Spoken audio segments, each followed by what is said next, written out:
Hello नमस्कार।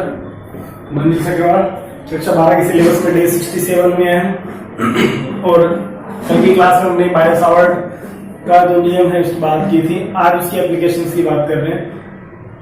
पहला application लेते हैं। इसमें पहला एप्लीकेशन है सीधे धारावाही चालक तार के कारण चुंबकीय क्षेत्र magnetism due to straight current carrying conductor. अब इसके अंदर दो बातें लिख देते हैं कि एग्जाम के अंदर कि अनंत लंबाई के चालक तार के कारण चुंबकीय क्षेत्र क्या होता है। अब भी अनंत तो हो ही सकते, लंबाई कैसे अनंत हो। चालक है, कंडक्टर है कोई, इसमें करंट प्रवाहित हो रहा है तो क्या होगा, नियमित लंबाई का ही वो होगा। दूसरा परिमित लंबाई दे देते हैं, दो वर्ड दे देते हैं, परिमित लंबाई या अनंत लंबाई।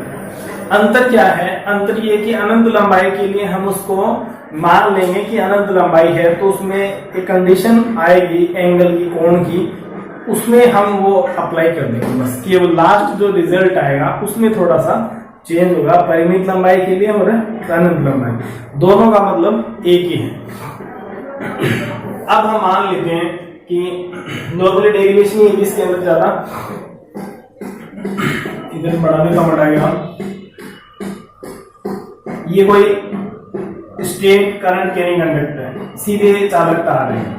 जैसा हमें क्वेश्चन में दिया गया वैसा हमें एज्यूम करना है, उसके अकॉर्डिंग हम उसको सिंप्लीफाई करेंगे। इसमें हमने मान लिया कि करंट फ्लो है कितना, आई। नॉर्मली क्या लेते हैं, अल्पांश से लेते हैं। हमने यहाँ कोई ले लिया अल्पांश डीएल, यहां से कितनी दूरी पर, आर दूरी पर कोई बिंदु क्या है, पी है, जहां पर हमें क्या निकालना है, बी का मान निकालना है। वही बातें जो हम बायो सावर्ट के नियम में वही अप्लाई हम इसके अंदर करेंगे, जैसा हमें दिया गया जैसा हमें लेना है। नेक्स्ट टॉपिक में हम करेंगे इसको सर्कुलर कंडक्टर ले लेंगे तो उसके अकॉर्डिंग बात करेंगे कि उसके सेंटर पे ज्ञात करेंगे। ये जो एंगल है इसको मान लेते हैं फाई मान लेते हैं, थीटा मानते हैं लेकिन इसको फाई मानते हैं। क्यों मान रहे हैं अभी बात करेंगे आगे। यहां से इसकी जो ये स्ट्रेट डिस्टेंस है, ये सीधी दूरी है इसकी,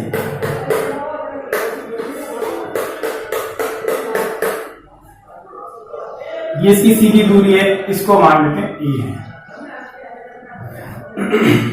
अब एंगल ये भी आ गया इसका, ये ले रहे हैं थीटा।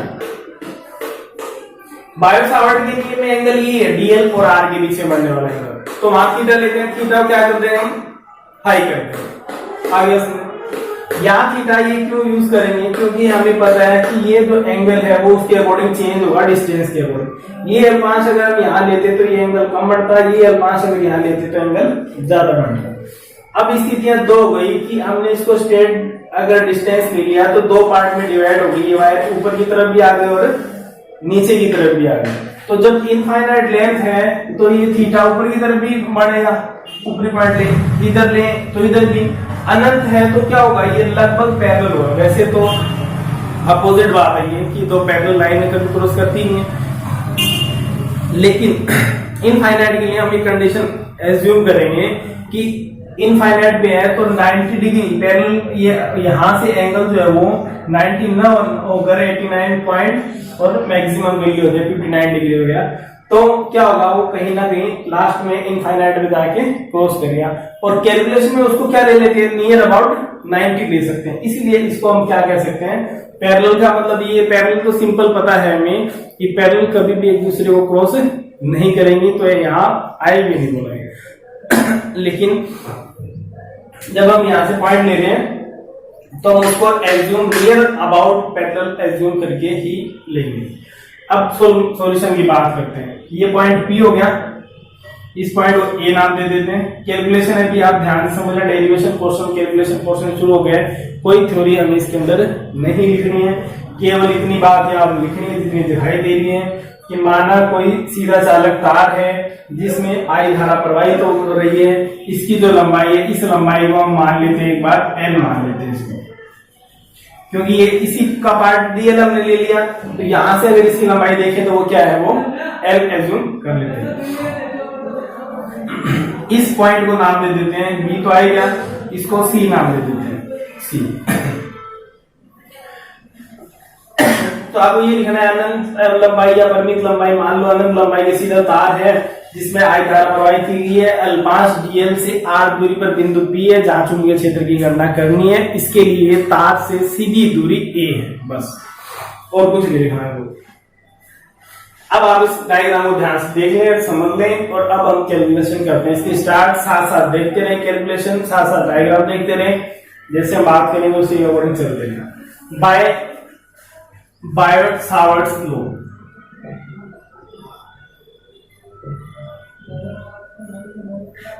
क्या है? dv is equal to mu not upon 4 pi I dl sine theta, इधर क्या लेंगे? Phi upon r square. Integration करना है हमें, कहां से कहां करना है वो बात करेंगे बाद में।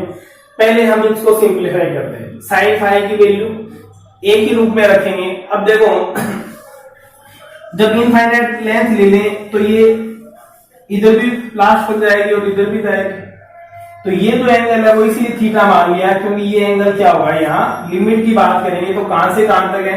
इधर से उधर तक है, ऐसे जाएगी।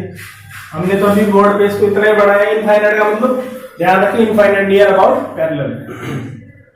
तो ये ऊपर की तरफ इस एंगल को लेंगे, लिमिट जब रखेंगे, अभी लिख देता हूं मैं, ये थीटा 1 है, और ये नीचे की तरफ का जब एंगल लेंगे तो ये माइनस थीटा 2 है। एक्स अक्ष से नीचे की ओर माइनस वाई एक्स पे जा रहे हैं तो माइनस थीटा 2 है ये वैल्यू। तो लिमिट क्या जाएगी? थीटा 1 से माइनस थीटा 2 या माइनस थीटा 2 से थीटा 1, इन दो के बीच में क्या कर रहे हैं? इंटीग्रेशन कर रहे हैं। इसलिए क्या करेंगे, सारी जो वैल्यूज है वो थीटा की फॉर्म में ही हम कन्वर्ट कर लेंगे। इसलिए पहले हमने इसको अलग मान लिया, अब इसको कन्वर्ट कर सकते हैं इन फॉर्म ऑफ थीटा। कैसे करेंगे?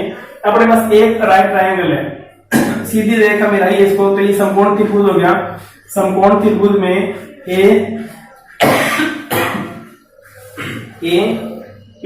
APC। अब इसके अंदर क्या है? एंगल से डिसाइड होता है कि कौन सा लंब कौन सा आधार है। 90 डिग्री के सामने तो ये हो गया हाइपोटेनस कर्ड हो गया, और जब हम फाई की बात कर रहे हैं, जैसे साइन फाई को सोल्व कर रहे हैं, तो कोण के सामने की भुजा क्या होती है? लंब होती है। ये लंब हो जाएगा और ये आधार हो जाएगा। जब थीटा की बात करेंगे तो थीटा के सामने की भुजा ये लंब हो जाएगी और ये आधार हो जाएगा। यानी लंब और आधार आपस में चेंज हो जाएंगे, डिपेंड करेगा कि हम फाई लेकर चल रहे हैं या थीटा लेकर चल रहे हैं। वैल्यूज लेते हैं सारी। सबसे पहले साइन फाई को हटाते हैं बाय ट्रायंगल एक के अपने पास APC, क्या लेंगे? साइन फाई क्या होता है? लंब बटे कर्ण, फाई इसके सामने एक भुजा लंब ये है, और ये क्या है? कर्ण है, सॉरी कर्ण ये R। तो क्या हो जाएगा?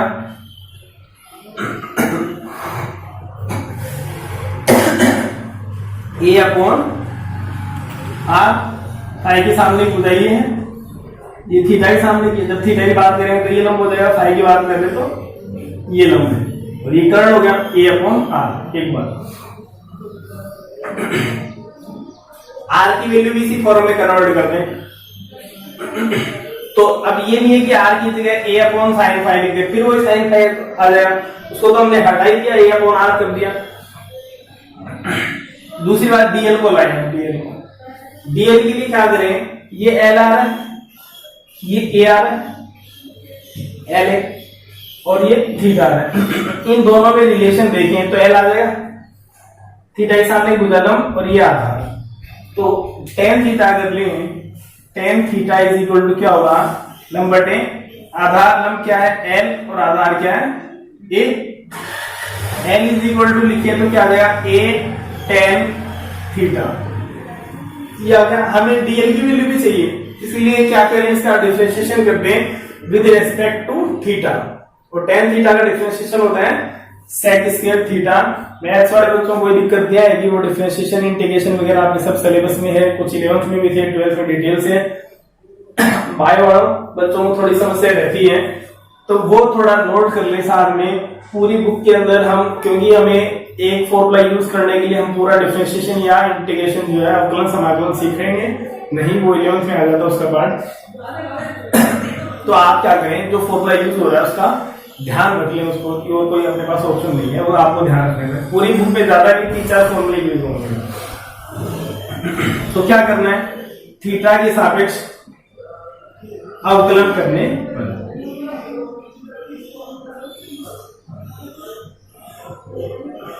क्या आ जाएगा, डीएल अपॉन डी थीटा, ये टेन थीटा को होता है सेक स्क्वायर थीटा,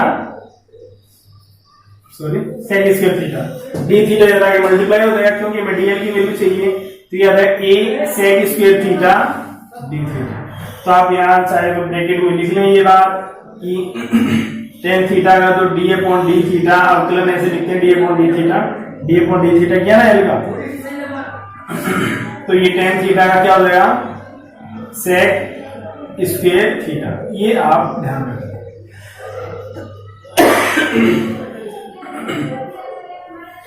एक बात हमने निकाली थी ये भी, सॉरी ये भी, ए अपॉन आर, इक्वेशन 2 दे दें, दूसरी डीएल की मान आगे 3 दे दें, आर की फॉर्म और चेंज कर ले इसमें, इसको कन्वर्ट कर लेते हैं, कोस थीटा के लिए निकाल लेते हैं, cos theta is equal to क्या आएगा देखो, थीटा के लिए थीटा सामने को चलता और ये आधा ब्रेकर, कोस थीटा क्या होता है आधार बटे कर, आधार बटे, आधार क्या है इसके लिए ए और कर्ण क्या है आर। अब देखो यहां से क्या आ रहा है, sine phi is equal to a r, a upon r, cos theta is equal to a upon r, इसका मतलब sine phi is equal to क्या हो गया, कोस थीटा हो गया, किससे 2/4 से sine phi is equal to cos theta.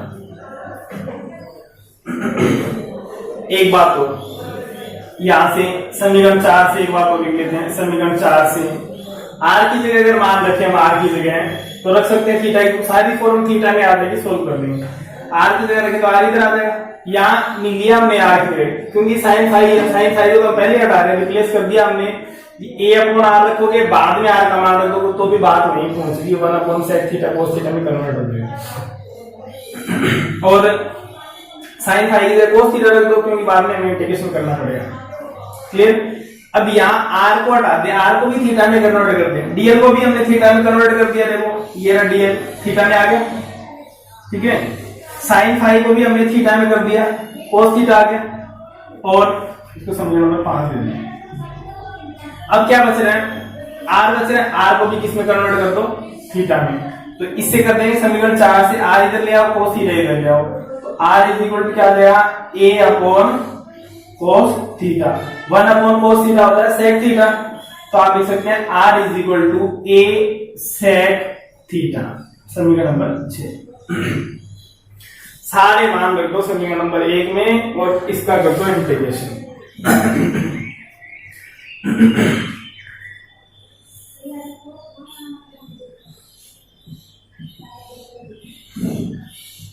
सभी मान समीकरण 1 में रखने पर वैल्यू आ जाएगी,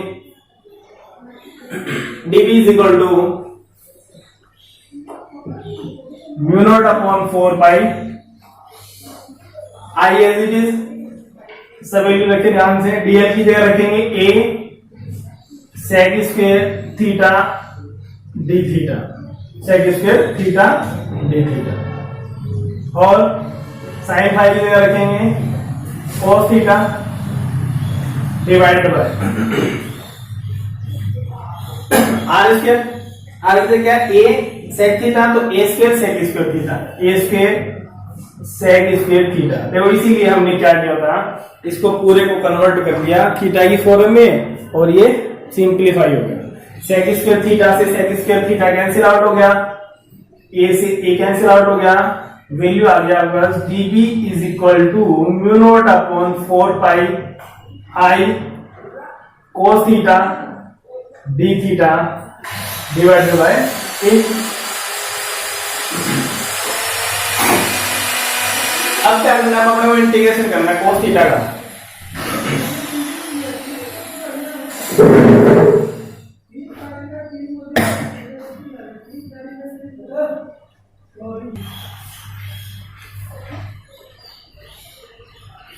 कोस थीटा का इंटीग्रेशन करते हैं इससे आगे।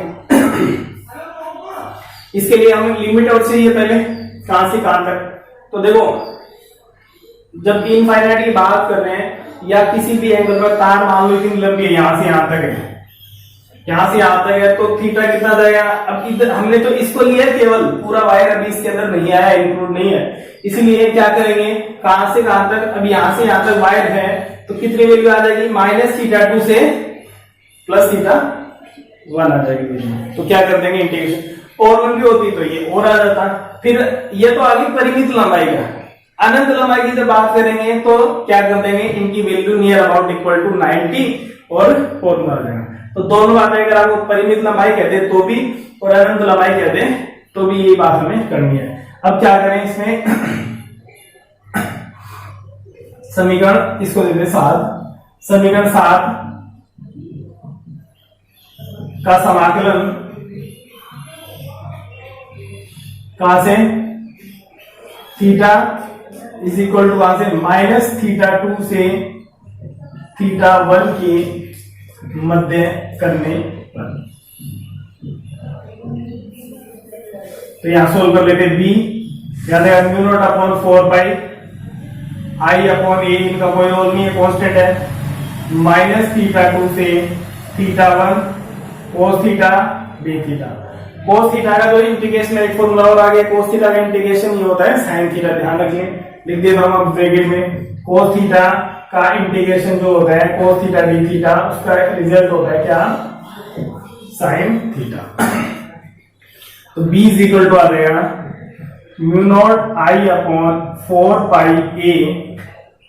और इसको लिख दें sin थीटा हो गया, ये लिमिट -θ2 से θ1, लिमिट रख दे पहले अपर फिर माइनस फिर लोअर, तो याद है μ0I/4πa sin θ1 माइनस, और फिर आएगा sin -θ2। अब साइन -θ जो होता है वो -sin θ के बराबर होता है, यानी साइन के अगर अंदर माइनस में आ रही एंगल की वैल्यू तो उस माइनस को बाहर निकाल जा सकता है, जबकि कोस में ऐसा नहीं होता है, cos -θ is equal to +cos theta होता है। अपना यहाँ साइन सिंपल, जहां दिक्कत रहे यहाँ आप ये भी ध्यान रख सकते हैं कि इस माइनस बाहर आ जाए और मल्टीप्लाई होकर प्लस हो जाए। तो ये b इज इक्वल टू आ गया μ0/4π I/a sin θ1 प्लस sin θ2। परिमित लंबाई की तार के लिए अगर आपको कहते हैं तो ये समीकरण नंबर 8 जो है वो परिमित लंबाई की जो तार है उसके लिए मैग्नेटिक फील्ड को शो करती है, ठीक है। समीकरण 8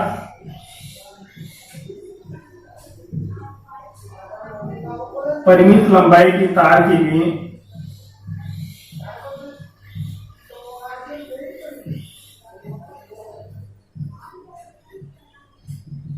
चुंबकीय क्षेत्र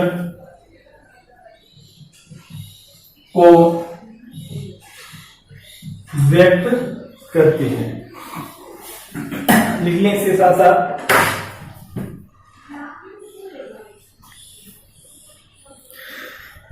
अब आगे देखें, अगर तार की लंबाई अनंत है तो क्या होगा, यदि ऊपर लिख देता हूं मैं, इसको मिटा दे,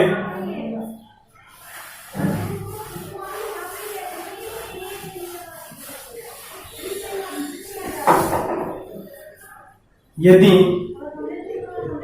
तार की लंबाई इनफाइनाइट है, अनंत है, तो क्या चेंज होगा कि ये अनंत है तो ये लगभग ऐसे जाके सीधी हो जाएगी और एंगल जो है वो नियर अबाउट इक्वल टू 90 हो जाएगा। तो क्या होगा, θ1 इज इक्वल टू θ2, दोनों की वैल्यू ऊपर भी तो है, अनंत is near about equal to 90 degree. तो फॉर्मूला आपके पास क्या बना, b is equal to μ0I/4πa sin 90 plus sin 90। sin 90 1 होता है, 1 प्लस 1 कितना हो जाएगा, 2 हो जाएगा। तो b इज इक्वल टू आ गया μ0I/4πa इंटू 2। अब आप इसको ऐसे लिख सकते हैं, ध्यान रख लें, बाद में हमें जरूरत पड़ेगी इस फॉर्मूले की, तो आप एक बात ये ध्यान रखें 2I/a बाद में इसका यूज करेंगे।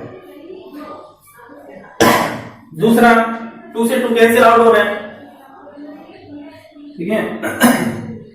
तो या इसको ऐसे लिख सकते हैं, b is equal to mu naught I upon 2 pi a।